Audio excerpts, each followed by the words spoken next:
আমরা সামনে নির্বাচনের জন্য আমরা সরকার কর্তৃক যে দায়িত্ব আমাদেরকে দেওয়া হবে বা নির্বাচন কমিশন আমাদেরকে যে দায়িত্ব দিবেন সেই দায়িত্ব পালন করতে আমরা সম্পূর্ণ প্রস্তুত।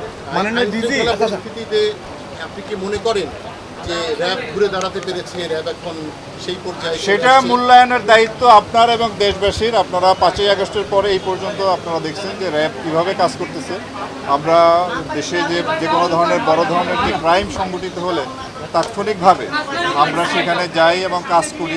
আপনার ব্রিকফোর্ডের যে মার্ডারটা হলো তার বেশ কয়েকটা আসামি আমরা গ্রেপ্তার করেছি, এবং আপনার গাজীপুরে যে সাংবাদিক হত্যার ঘটনাটা ঘটলো এবং এটা আমরাই প্রথম আসামিটি আমরাই গ্রেপ্তার করি, এবং পরবর্তীতে পুলিশ এবং আমরা যৌথভাবে এই পর্যন্ত 8 জন আসামি গ্রেপ্তার।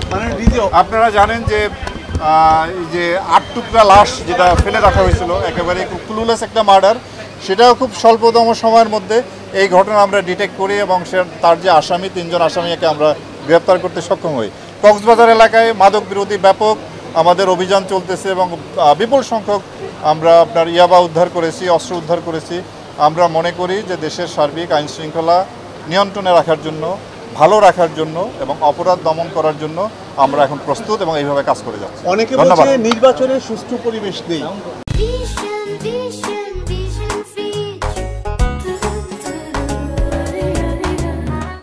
আপনার মতামত কি? আমি মনে করি যে দিন দিন পরিবেশ ভালো হবে এবং একটি সুষ্ঠু নির্বাচন করার জন্য যে পরিবেশ দরকার, যে পরিস্থিতি দরকার, আইন শৃঙ্খলা পরিস্থিতি যতটুকু নিয়ন্ত্রণে রাখা দরকার, আমরা ইনশাআল্লাহ সেটি করতে সক্ষম হব। ধন্যবাদ আপনাদের। অস্ত্র উদ্ধার অভিযান আমাদের চলমান আছে।